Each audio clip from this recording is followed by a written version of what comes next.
देखें, हमारी चल रही थे magnetic materials, classification of magnetic materials. और इसमें मैंने आपको बताया था कि डायामैग्नेटिक मटेरियल्स होते हैं, पैरामैग्नेटिक होते हैं, फेरोमैग्नेटिक होते हैं। डायामैग्नेटिक को हमने डिटेल से देख लिया था। पहले तो हमने ये देखा था कि क्लासिफाई हम इनको किस बेस पे करते हैं, मटेरियल्स को क्लासिफाई करते क्यों है। तो बेसिकली हमने ये चीज देख ली थी, यहाँ पे लिखा था मिटा दिया मैंने। ये चीज हमने बेसिकली देख ली थी कि तमाम किस्म के मटेरियल्स में एटम्स के जो इलेक्ट्रॉन्स हैं वो स्पिन मोशन भी करते हैं, ऑर्बिटल मोशन भी करते हैं। और उनकी स्पिन और ऑर्बिटल मोशन की वजह से एटम एज ए होल एक मैग्नेटिक बिहेवियर शो करता है। तो जब atom as a whole magnetic behaviour show करता है तो फिर हमने देखा था कि कोई भी मटेरियल जो है उसको हम नॉन मैग्नेटिक मटेरियल नहीं कह सकते, क्योंकि हर मटेरियल में इलेक्ट्रॉन्स मौजूद होते हैं। इलेक्ट्रॉन स्पिन भी करते हैं और ऑर्बिटल मोशन भी करते हैं, और उनकी वजह से मैग्नेटिक बिहेवियर होता है। लिहाजा कोई एक सिंगल मटेरियल भी नॉन मैग्नेटिक नहीं कहलाता, सारे के सारे मटेरियल्स मैग्नेटिक मटेरियल्स होते हैं। ये अलग बात है कि कोई मटेरियल्स जो हैं वो ज्यादा मैग्नेटिक बिहेवियर शो करते हैं, कोई कम करते हैं। कोई एक्सटर्नल फील्ड की प्रेजेंस में मैग्नेटिक बिहेवियर शो करते हैं, कोई उसकी एब्सेंस में करते हैं। तो इन्हीं बेसिस पे हमने मटेरियल्स को क्लासिफाई किया था। तो हमने बेसिकली 3 बेसिक टाइप्स देखी थी: डायामैग्नेटिक, पैरामैग्नेटिक, फेरोमैग्नेटिक। पहले हमने डायामैग्नेटिक को देखा था, और डायामैग्नेटिक में हमने देखा था कि डायामैग्नेटिक ऐसे मटेरियल्स होते हैं कि जिनके इंडिविजुअल एटम्स जो है वो टाइनी मैग्नेट्स की तरह बिहेव नहीं करते।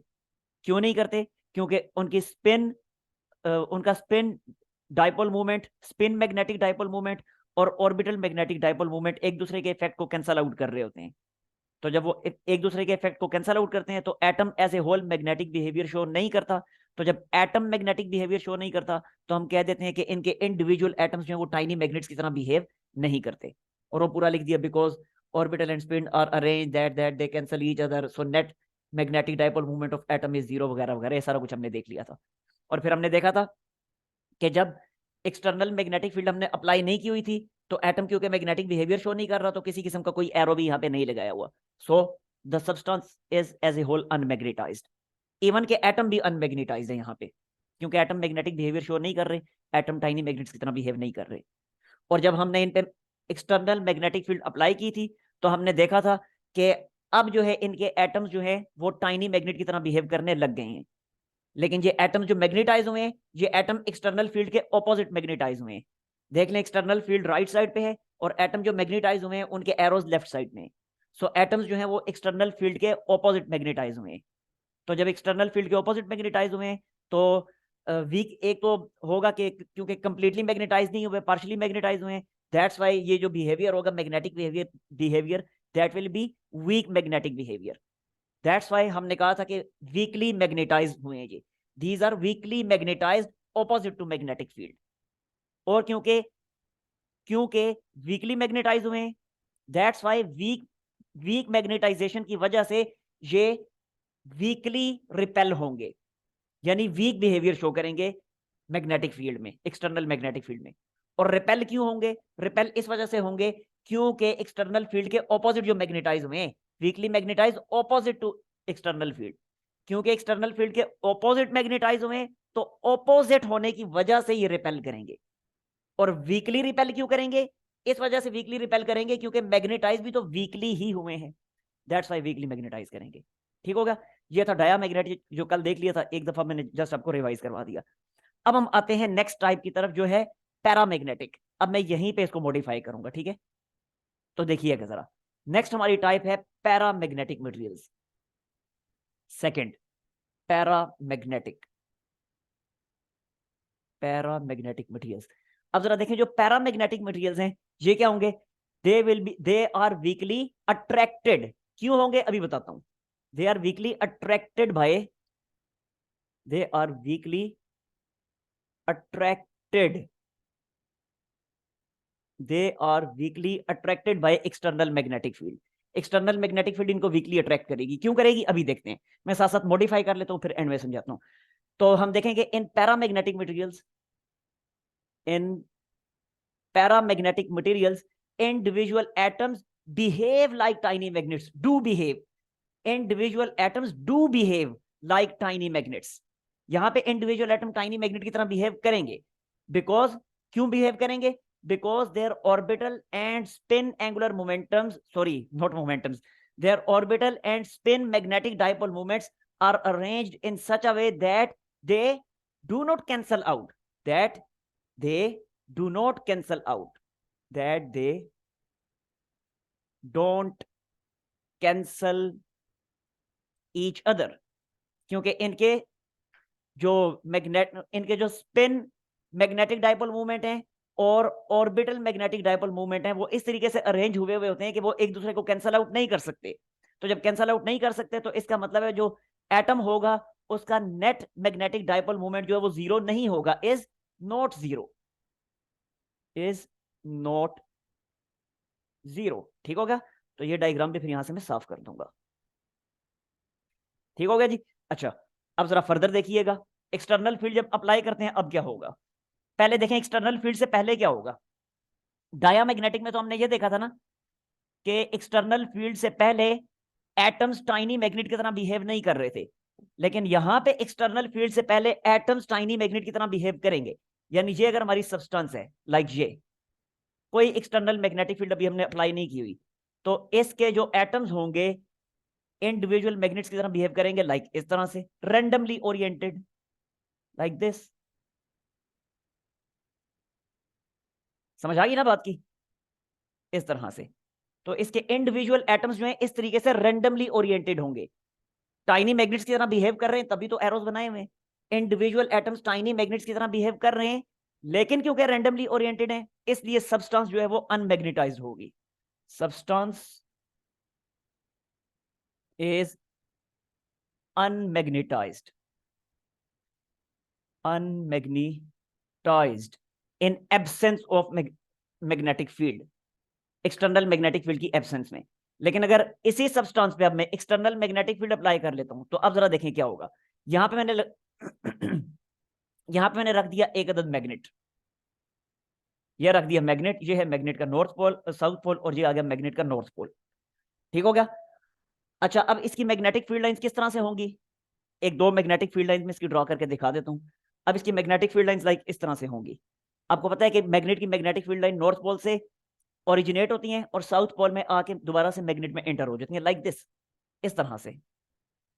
ये देखें इस डायरेक्शन में होंगी, ऐसे इस तरह साउथ पोल पे आके खत्म, खत्म तो नहीं होती, क्लोज लूप्स बनाती हैं, लेकिन इस तरह से होंगी। और इसी तरह ये देखें यहां से इस डायरेक्शन में, यहां से इस डायरेक्शन में, यहां से इस डायरेक्शन में। अब जरा देखिएगा अब होगा क्या। इस पे नहीं मैग्नेटिक फील्ड मैंने अप्लाई की हुई, ठीक है ना, इस पे अप्लाई की है। यहां पे मैंने क्या दिया, सब्सटेंस इज अनमैग्नेटाइज्ड। अब स्पेस नहीं है मेरे पास तो इन absence of external magnetic field खुद ही लिख लीजिएगा। यहां पे एक्सटर्नल मैग्नेटिक फील्ड मैंने अप्लाई कर दी। अब क्या होगा, देखिए कल मैंने आप लोगों को बताया था ना कि ये जो एरो होता है ये पूरे का पूरा, ये जो एक एरो है इसका जो एरो हेड है वो हमारे मैग्नेट का नॉर्थ पोल शो करता है और टेल जो है मैग्नेट की साउथ पोल को शो करती है। अब मैग्नेट का ये वाला एक्सटर्नल मैग्नेट का नॉर्थ पोल क्या करेगा, इन सारे एरोस की टेल्स को अट्रैक्ट करेगा। तो सारे एरोस की टेल्स जब अट्रैक्ट होंगी तो ये इस तरीके से अपने आप को ऑर्गेनाइज कर लेंगे, लाइक ऐसे, यूं। ये देखें जरा, यूं। आगे ना समझ बात की?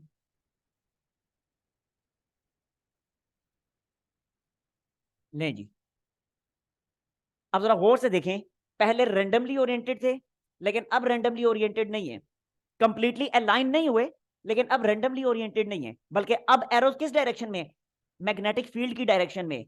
देखें मैग्नेटिक फील्ड का एरो जिस डायरेक्शन में है, ये वाले जो एरोस हैं हमारे डाइपोल मूवमेंट्स के जो एरोस हैं ये भी उसी डायरेक्शन में है। इसीलिए मैंने यहाँ पे मैंने शुरू में कहीं पे लिखा नहीं है, नहीं लिखा, चलें यहाँ पे मैं लिख देता हूं कि the substance is, the substance is, space भी नहीं है ना मेरे पास, सबस्टेंस, छोड़ें एक minute,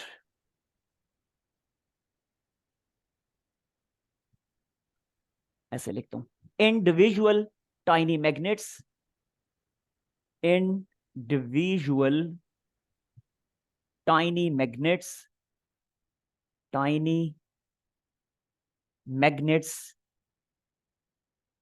individual tiny magnets are aligned, are aligned in direction of external magnetic field. लें जी कि जो इंडिविजुअल टाइनी मैग्नेट्स हैं वो एक्सटर्नल मैग्नेटिक फील्ड की डायरेक्शन में अलाइन हो गए।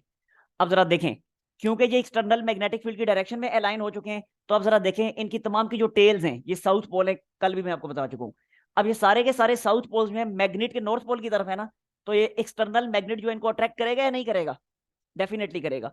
यही यही चीज तो मैंने लिख दी है, they are weakly attracted by external magnetic field. ठीक हो गया? एक्सटर्नल मैग्नेटिक फील्ड इनको अट्रैक्ट करेगी। और वीकली अट्रैक्ट क्यों करेगी? स्ट्रांगली अट्रैक्ट क्यों नहीं करेगी? वीकली अट्रैक्ट इसलिए करेगी क्योंकि देख ले कंप्लीटली अलाइन नहीं हो पाते। तो जब कंप्लीटली अलाइन नहीं हो पाते तो एक्सटर्नल फील्ड इनको फिर स्ट्रांगली अट्रैक्ट नहीं कर सकती बल्कि वीकली अट्रैक्ट करेगी। यस, कोई मसला अब यहां तक? हाँ जी, हाँ जी, क्लियर हुआ? नो सर, कोई प्रॉब्लम नहीं, क्लियर है। ओके। अच्छा, ये तो थे पैरामैग्नेटिक। अब हम आते हैं फेरोमैग्नेटिक की तरफ। आखिर में मैं तीनों का कंपैरिजन भी करके दिखाता हूँ। तीनों का फिर कंपैरिजन करते हैं, अगर कोई इशू हुआ तो वहां पे इंशाल्लाह क्लियर हो जाएगा। अब ये हम आते हैं फेरोमैग्नेटिक मटेरियल्स की तरफ। अब जरा देखें फेरोमैग्नेटिक मटेरियल्स किस तरह के होते हैं।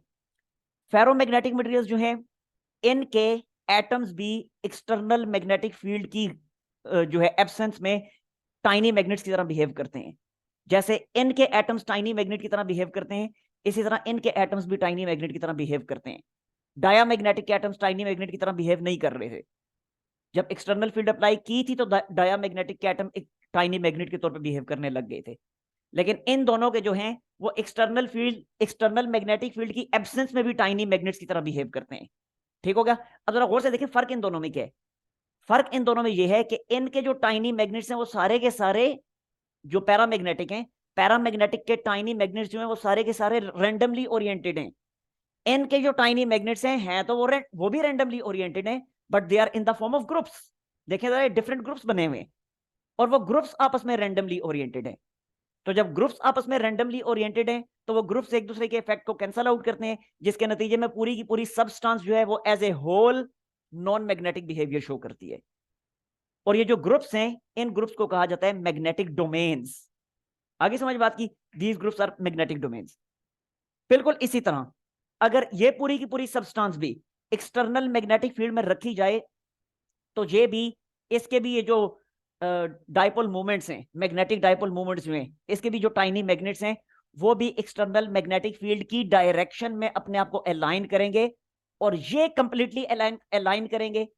क्योंकि ये कंप्लीटली अलाइन करेंगे इसलिए इस केस में अब जो अट्रैक्शन होगी वो बहुत स्ट्रॉन्ग अट्रैक्शन होगी।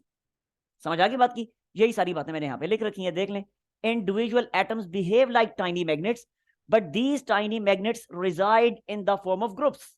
ग्रुप्स की फॉर्म में ये रहते हैं and these groups are called magnetic domains. ये डिफरेंट मैग्नेटिक डोमेन्स हैं। जैसे आपके सामने मैंने टोटल 6 मैग्नेटिक डोमेन्स यहाँ पे बना रखी हैं। तो जाहिर है इनफिनिट मैनी मैग्नेटिक डोमेन्स होती हैं ये। और इस मैग्नेटिक डोमेन का साइज क्या होता है आपकी बुक में लिखा हुआ है, वहां से याद कर लीजिएगा और ये याद रखिएगा इस साइज को, क्योंकि एमसीक्यू में आ सकता है कि what could be the size of magnetic domain. आगे 4 ऑप्शंस होंगे तो उसको पढ़ लीजिएगा वहां से। अच्छा खैर, तो ये मैग्नेटिक डोमेन्स की फॉर्म में रहते हैं। और अगेन वही बात, क्योंकि सारी की सारी मैग्नेटिक डोमेन्स रैंडमली ओरिएंटेड है, दैट्स वाई जो सबस्टेंस है that is unmagnetised in the absence of external magnetic field. लेकिन जैसे एक्सटर्नल मैग्नेटिक फील्ड अप्लाई करते हैं तो अब क्या होगा? तो when external magnetic field is applied तो ये सारी की सारी डोमेन्स अपने आप को एक्सटर्नल मैग्नेटिक फील्ड की डायरेक्शन में अलाइन करेंगी। जैसे इन्होंने एक्सटर्नल मैग्नेटिक फील्ड की डायरेक्शन में अलाइन किया, इसी तरह ये भी अपने आप को एक्सटर्नल मैग्नेटिक फील्ड की डायरेक्शन में अलाइन करेंगी। फर्क फर्क ये है कि ये पार्शियली अलाइन करती हैं, कंप्लीटली अलाइन नहीं करती। लेकिन फेरोमैग्नेटिक के केस में ये अपने आप को कंप्लीटली अलाइन कर लेती हैं। क्योंकि कंप्लीटली अलाइन कर लेती हैं, दैट्स वाई अब ये फेरोमैग्नेटिक मटेरियल्स जो हैं ये एक्सटर्नल मैग्नेटिक फील्ड के साथ बहुत स्ट्रॉन्ग अट्रैक्शन शो करते हैं। ठीक हो गया? तो but when external magnetic field is applied these domain try to align in the direction of field, so the substance becomes strongly magnetised. तो सबस्टेंस स्ट्रांगली मैग्नेटाइज हो जाएगी। ये जो है ये वीकली मैग्नेटाइज्ड थी क्योंकि कंप्लीट अलाइनमेंट नहीं हुई थी। यहाँ पे क्योंकि कंप्लीट अलाइनमेंट हो जाएगी एक्सटर्नल मैग्नेटिक फील्ड के साथ, that's why external magnetic field की मौजूदगी में स्ट्रांगली मैग्नेटाइज हो जाएंगी और एक्सटर्नल मैग्नेट जो है वो इनको स्ट्रांगली अट्रैक्ट करेगा। आगे समझ बात की? तो ये है फेरोमैग्नेटिक मटेरियल्स। अभी फर्दर एक इनका कंपैरिजन करते हैं तीनों का, तो वहां से इंशाल्लाह ये सारे डिफरेंसेस क्लियर हो जाएंगे। यहाँ तक कोई मसला है तो पूछ लें।